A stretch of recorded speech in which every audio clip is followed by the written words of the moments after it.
अस्सलाम वालेकुम, welcome back to my channel mother diary. आज की वीडियो में हम 10 कॉमन क्वेश्चंस के बारे में बात करेंगे जो कि तकरीबन सभी माओं के होते हैं। एक नई बनने वाली माओं के बहुत सारे सवालात होते हैं, जैसे मेरा बच्चा रोना कब बंद करेगा, क्या बच्चे को डकार दिलाना जरूरी है, बच्चे को किस अंदाज में सुलाना बेहतर हो सकता है, अपना दूध पिलाना बेहतर है या बॉटल फीडिंग, बोतल का दूध पिलाने की सूरत में किन बातों का ख्याल रखना चाहिए, बच्चे को गोद में कैसे लें, बच्चा रात भर कब सोने लगेगा, बच्चे को कितने वक्फों से नहलाऊं, कौन से डायपर बेहतर होते हैं और बच्चे को कितना दूध पिलाऊं। और इन क्वेश्चंस के अलावा भी बहुत सारे क्वेश्चंस होते हैं जो आपके माइंड में आते रहते हैं, तो उनके मुतालिक भी हम बात करेंगे। लेकिन अभी हम इन 10 क्वेश्चंस को कवर करेंगे। वीडियो को एंड तक देखिएगा, चैनल को सब्सक्राइब कर लीजिए क्योंकि यहाँ पे आपको मदर की हर प्रॉब्लम का सोल्यूशन मिलेगा। ये एक इंफॉर्मेटिव चैनल है जो कि सिर्फ मदर्स के लिए। इसमें हम मदर्स की हर प्रॉब्लम का सोल्यूशन बताते हैं, चाहे वो प्रेगनेंसी से रिलेटेड हो, प्री प्रेगनेंसी केयर हो, पोस्ट प्रेगनेंसी केयर हो, या फिर प्रेगनेंसी डाइट हो, या फिर बच्चे की केयर हो, और आहिस्ता आहिस्ता बड़े बच्चे मसाइल, या फिर एक माँ को पेश आने वाले जो भी मसाइल हैं, इन सारों को हम कवर करेंगे अपने चैनल मदर डायरी में। तो काइंडली हमारे चैनल को सब्सक्राइब कर लीजिए, साथ में बेल आइकन प्रेस करके नोटिफिकेशन बटन पे क्लिक कर दीजिए ताकि आपको हमारी हर नई आने वाली वीडियो का नोटिफिकेशन मिले। वीडियो को लाइक कर दीजिए।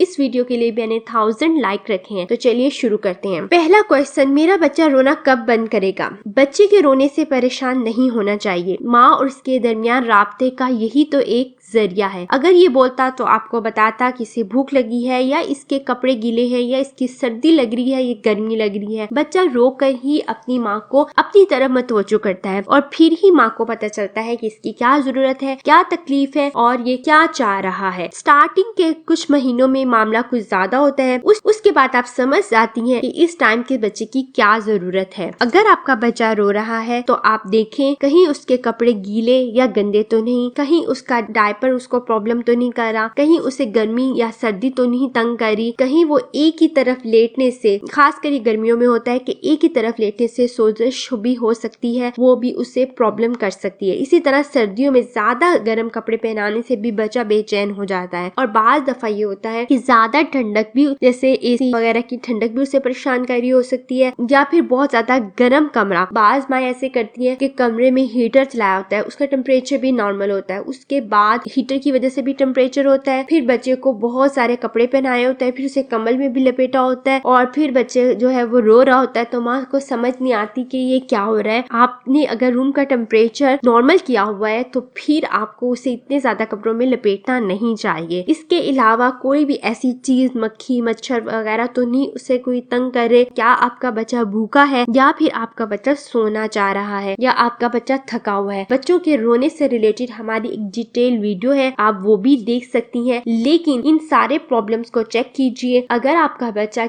इन्हीं किसी प्रॉब्लम का शिकार है तो उस मसले को हल करे तो इंशाल्लाह ताला बच्चा चुप हो जाएगा। और बाज दफा न्यू बॉर्न बेबी बिला वजह भी रोते हैं। पहले आप उनके सारे प्रॉब्लम्स को चेक कीजिए। अगर वो कोई प्रॉब्लम नहीं है तो वो सिर्फ आपके गोद में आने के लिए या माँ की गोद को तलाश करने के लिए भी रो रहे होते हैं, तो इन चीजों से परेशान ना हो। नेक्स्ट क्वेश्चन ये है कि माँ का दूध पिलाना चाहिए या बॉटल फीडिंग। एक ऐसा दौर था जब मगरिब की तकलीद में हमारी माँ ने भी अपना दूध पिलाना छोड़ दिया था। अब खुद मगरिब वाले भी इस बात पर जोर देने हैं कि माँ बच्चों को अपना ही दूध पिलाइए, क्योंकि माँ के दूध का कोई बदल नहीं। माँ को जितना और जिस हद तक मुमकिन हो सके बच्चों को अपना ही दूध पिलाना चाहिए, और बॉटल फीडिंग सिर्फ और सिर्फ मजबूरी की हालत में ही करनी चाहिए। अब बॉटल फीडिंग करवाते वक्त आपको किन बातों का ख्याल रखना चाहिए। सबसे पहली बात यह है कि कोशिश कीजिए, अगर आपने मदर फीड नहीं भी करवाना या नहीं करवा पा रही, बॉटल के बजाय आप उसको चमची या प्याले की मदद से दूध पिलाएं। न्यू बॉर्न बेबी को भी इस तरीके से दूध पिलाया जा सकता है। बॉटल जो है वो बहुत ज्यादा प्रॉब्लम का बाइस बनती है बॉटल फीडिंग। फिर भी अगर आप बॉटल यूज कर रही हैं तो उसे बार बार बॉयल कीजिए, बार बार बॉयल कीजिए,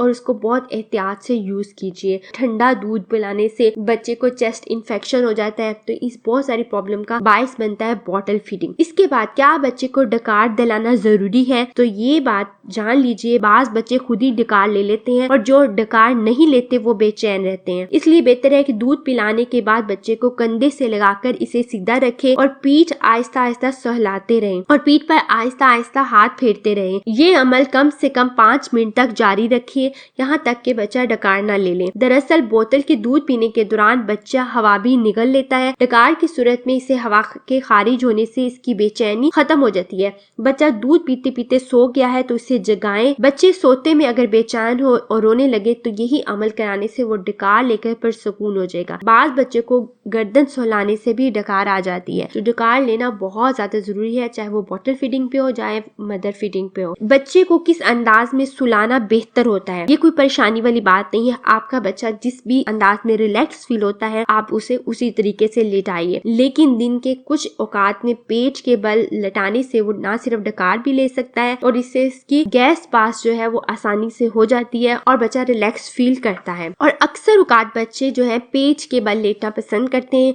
क्योंकि उन्हें ये अंदाज पसंद भी होता है। इस तरह वो अपना सर आसानी से घुमा फिरा भी सकते हैं। इस सिलसिले में ख्याल रखना बहुत जरूरी है कि सोने के दौरान वो आसानी से सांस लें। कोई कंबल कपड़ा वगैरह ऐसा ना हो जिससे इसका सांस रुके या दम घुटे, इसलिए इस चीज को बहुत ध्यान रखना चाहिए। अब बात यह है न्यूबॉर्न बेबी जब आपके पास आता है तो माँ का एक क्वेश्चन ये होता है कि बच्चे को गोद में कैसे लें। अपने नौमौलूद बच्चे को अपने जिस्म से लगाकर रखें। इसका सर आपके कंधे से लगा होना चाहिए। इस तरह से इसे अतराफ का माहौल देखने का मौका मिलता है। अगर आप इससे बात करना चाहिए तो फिर इसे आप बेबी कैरी कॉट में या किसी भी चीज में लिटा के आप इससे बात कर सकती हैं। बच्चा जब बड़ा हो जाए तो इसे इस तरह गोद में लीजिए कि इसके पीठ आपके पेट की तरफ हो ताकि वो आपकी तरफ आपके सामने की चीजें भी देख सके। लेकिन न्यूबॉर्न बेबी की गर्दन को सहारा जरूर देना चाहिए। जब तक इसकी गर्दन ठहर नहीं जाती, सहारा न मिलने से इसकी गर्दन के नाजुक पट्टों पर बोझ पड़ता रहेगा। इसीलिए इसको इस तरह से उठाना चाहिए कि गर्दन को सपोर्ट मिलती रहे। नेक्स्ट बहुत इंपॉर्टेंट क्वेश्चन है कि बच्चा रात भर कब सोने लगेगा।